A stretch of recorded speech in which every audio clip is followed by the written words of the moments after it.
Oh boy.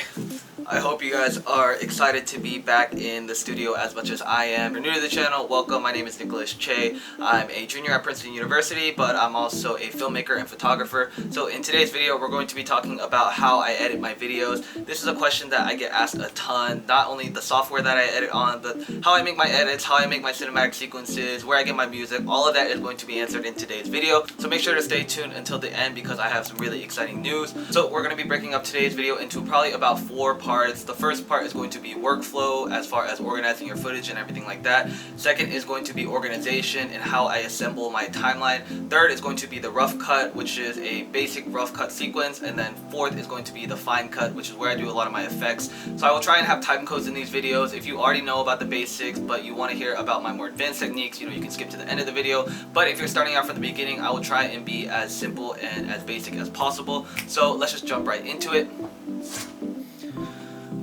Alright, so the very first part that goes into any editing process before I even touch the computer is going to be workflow and organization. And this is essentially how you're storing your footage, where you're putting them, file management. And honestly, this is probably the most important part of the entire process because if you don't log your footage correctly or store it improperly, that can lead to even corrupted files, or if you need to look back on footage from a year from now, you're not going to be able to find it because you didn't properly organize it. So real quick, we have basically 2 different types of storage management that I would recommend. Now first off, this is an SSD, which stands for, to be honest, I don't even know what an SSD stands for, but it's portable. This is the Samsung T5, and if you can see, it's obviously very small, meaning that you're able to portably and efficiently work from this tiny hard drive, and you're able to edit all your footage, import your photos, import your videos. So this is about 1 terabyte. Now once this fills up, or if I need to back anything up, I will put it onto this right here, which is a G drive. It's basically a hard drive of 4 terabytes. And the reason I have this is you always want to be backing up your footage. That's probably one of the most important things about being a filmmaker, is always having backups, and even backups of backups for client work or important things that you don't want to be losing in case that you ever drop this or this gets broken or anything like that. So these 2 are your main components for storing data. I highly recommend getting something reliable rather than going the cheap way out, because investing in these early on into your career will just make you a better filmmaker, and it will help your organization process a lot. Next up, you're obviously going to need a dongle if you're working on a Mac, which uses USB-C and an SD card reader. The reason for this is that you need some type of device to import your footage from your SD card into your computer. So this is one from Amazon, and this just works perfectly. Alright, now your workstation and the type of device and software you use is totally dependent up to you, and I will quickly break down my personal preferences and why I decided to go with them. First off, your ecosystem. To be honest, this really doesn't matter unless you are using Final Cut Pro, which is only available for Apple computers. Just about every other software is available for Windows and Mac operating systems, so that is totally personal preference for you. Now as far as the actual software, there are basically 2 to 3 different types that editors have been using mostly. Obviously Final Cut Pro X, which is, like I said, only for Apple, and then Premiere Pro, which is part of the Adobe Creative Cloud and is available for just about any device. And recently Avid has become very popular, especially for color grading, and it's free to use and it's pretty simple. Now personally, when I started filmmaking, I was honestly using, well, I've used a lot of different software. I started with like Sony Vegas, and then I moved to iMovie, and then I moved to Final Cut Pro. Now I love Final Cut Pro because it is so simple and very efficient to use, especially on my Mac. The operating time is a lot faster and the render speeds are a lot quicker than what I render on Premiere. Now that being said, I felt like as I grew as a filmmaker, more and more people were telling me, man, you gotta switch over to Premiere. And to be honest, at first when I opened up Premiere, I had no idea what I was doing because it is a very daunting software. It looks like there's a ton of stuff going on, but that's the beauty of it, is that it just gives you a lot more capabilities and flexibilities that Final Cut Pro 10 may not have. And so now I have been editing on Premiere for probably over 2 years now. I am so fast with it. I can get edits done within the hour if I need to. And the reason that I personally like Premiere is that, once again, it's a lot more efficient to manage your files. Like, the organization is a little bit better than Final Cut Pro. It's also better for like color correcting. If you want to do effects, you can link it with Adobe After Effects. So there's a lot of pros and cons of each one. At the end of the day, it's really up to you. Pricing is pretty similar, to be honest. I think Final Cut Pro is going for about $2.99, and then if you get the Adobe Creative Cloud, it's about $20 per month on the student plan, but that also gives you access to Photoshop, Lightroom, and all the other software. So personally, I'm a Premiere fan, and I probably won't change for a while now. But at the end of the day, it doesn't really matter which software you use as long as you know the ins and outs of it. And for me, knowing Final Cut Pro and Premiere just makes me a more hireable and marketable video editor if that ever comes to the point. So that is totally up to you. Now, finally, we are getting into the bulk of today's video, which is actually editing. Now, like I said, am going to be editing on Mac today, just because it's the software that I know the best, and it's going to be the easiest for me to explain it to you. But to be honest, it doesn't really matter. I've got my hard drive, which is where I've stored all my data and all my project files, so we're going to load this up into Premiere real quick. Alright, so right now in my hard drive, I've got it opened up into a few different folders. Basically, I save all my projects into this folder called Premiere Projects, and then into YouTube videos, and then each one is broken down into the different episodes, and keeping them in the folders just helps me stay more organized. So if I go into each folder, I'll have all the different clips, and then I'll also import my music into the same folder. Now, the really important thing about organization is that you want to make sure that all your files are in the same place for the same project, so that if you need to go back and find something for one specific project, you can go quickly to that folder and find exactly where it is. Now today I'm just going to run through the beginning of a cut and how I assemble it, because I think that will be the most beneficial.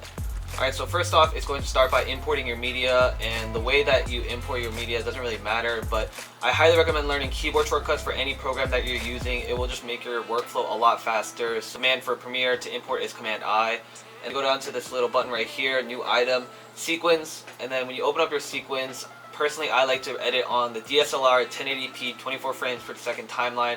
Basically what I'm going to do is I'm going to just drag and drop all the files onto the timeline. And this is honestly what I do for just about all my videos, because it saves the most time rather than going into each file and then having to scrub through it and then pick and choose from that. I like to see all my things at once so I know exactly what's happening throughout the entire video. Now in total for this episode that I shot yesterday, it's about 30 minutes of footage, and if I'm breaking that down to probably 10 to 12 minutes max, meaning that there's a lot of editing that I have to do. So I will use C, which is your blade tool, and then I will make a cut where I don't say anything or it's just dead space, and then press your delete to get rid of that. Guys, going to lecture.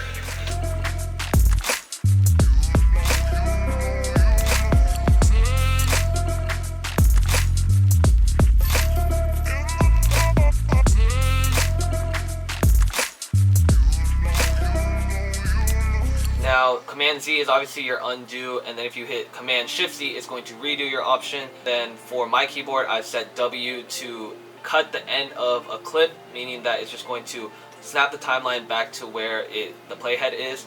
And then see how there's a lot of dead space in between where I've made the cuts? Basically, all you have to do is just press delete, delete, delete to bring everything together. This is a tedious task, but it just helps you organize your timeline better so that you know exactly where your footage is.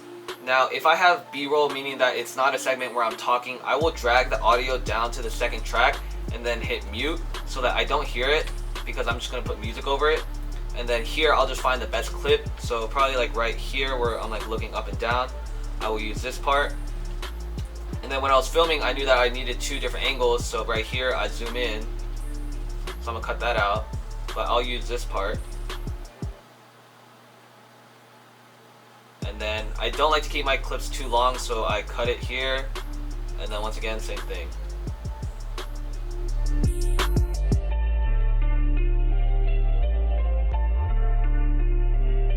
Now, a lot of my vlogs, you guys will see that I like to do cinematic sequences, and the way that I do that is, first off, you have to do a little bit of it in camera, because there's a specific setting that you have to change your camera to. Basically, you shoot your footage in 60 frames per second, which is a higher frame rate, meaning that you're capturing more frames per second, meaning that you're able to slow that down into a 24 frame per second timeline. And the way you do that in Premiere actually is, first let's find the part of the clip that I want to be slowed down, because you don't want your entire clip to be slow motion. And then I will isolate that. And if I hit Command R, which is the keyboard shortcut for your clip speed, you can set your speed to 40%, and if you do the math, 40% times 60 is 24 frames. And that's going to automatically interpret your footage so that it is slow motion. Boom, it's already slow mode. Now I'll do this a couple times. And honestly guys, the biggest thing about shooting a cinematic sequence is that you kind of have to think ahead of time and while you're shooting, because there's only so much you can do in editing and with effects and all that. If you want to do like in-camera transitions, you need to plan that ahead of time and know that you're going to be either whipping the camera this way and then doing it for the same shot for the next transition. And that's just going to once again make it a more efficient time so that you don't have to fake any of those transitions in post. Real quick guys, there's this thing called speed ramping, which is a little bit more advanced, but it really takes your videos to the next level. And essentially what it does is you will speed up the first part of your clip and then slow it down to the slower part of your clip. And by ramping it, you will have just a bit more of motion in your video, and it just gives your viewers just the sense of like slow motion but also fast motion. That combination is really cool. The way to do that is you will double click your video layer, and then if you hit your FX, this little thing right here, go down to time remapping and then hit speed. It will then drop this little line here, and what you do is you press command and you drop a point right there, and then you increase the left hand of it up to maybe like 500%.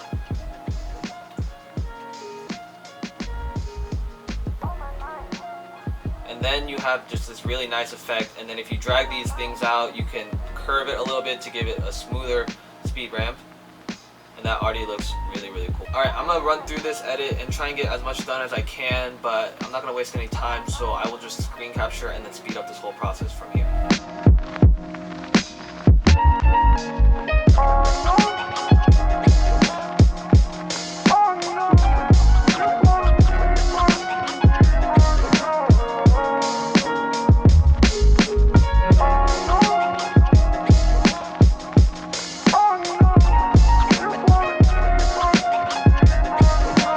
Guys, finding the right soundtrack for your film is one of the most important parts of the creative filmmaking process. The tempo, ambiance, the emotions that you're trying to evoke from your audience are all going to be coming from how you lay your visuals to your audio. That's why I've been using some really great tracks over the past few months from this company called MusicBed, which I'm super stoked to work with. Now, MusicBed is a music licensing service with some really high quality tracks from up and coming artists and composers. They've already done the digging for you, so you save a ton of time and effort when it comes to the creative process. They've got intuitive browse and search features so you can narrow it down based on genre, moods, BPM, and more.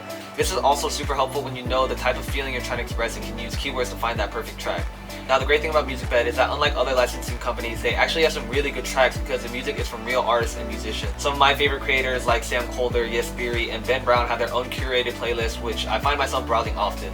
Right now, guys, if you use the link in my description, you can get a 30-day free trial where you can actually hear how your films and your projects can be taken to the next level.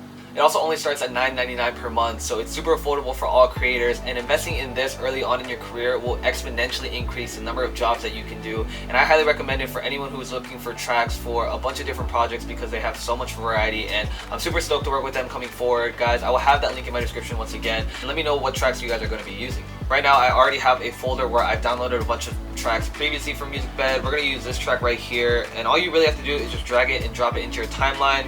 Now I'm going to start it from the beginning, and what I like to do is I will lock this track so that it doesn't move around and that any cut I make will not affect the music track, so I can just play through it.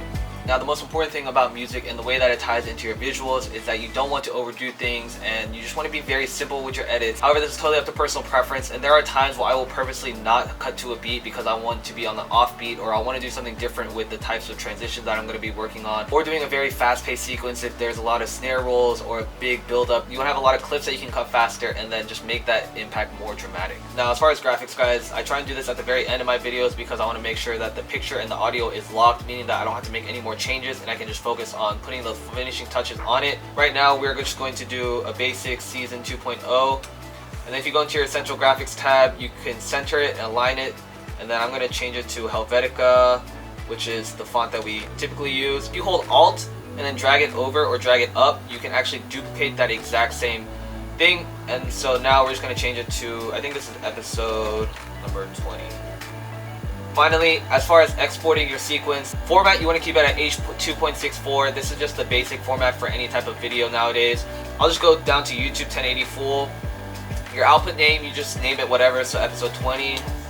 And then you just hit export, and then you wait. Guys, that about wraps it up for today's video on how I edit my videos. I hope that this was helpful and that you guys were able to gain at least something out of it, regardless if you are beginning into video editing or you're in advance. Below if you learned something new, or if you guys have any tips for improving my workflow, because like I said, I'm constantly learning and I'm trying to find ways to just improve my videos and bring you guys better content. As always, if you enjoyed this one, make sure to drop a comment down below, subscribe for more videos, and let's build.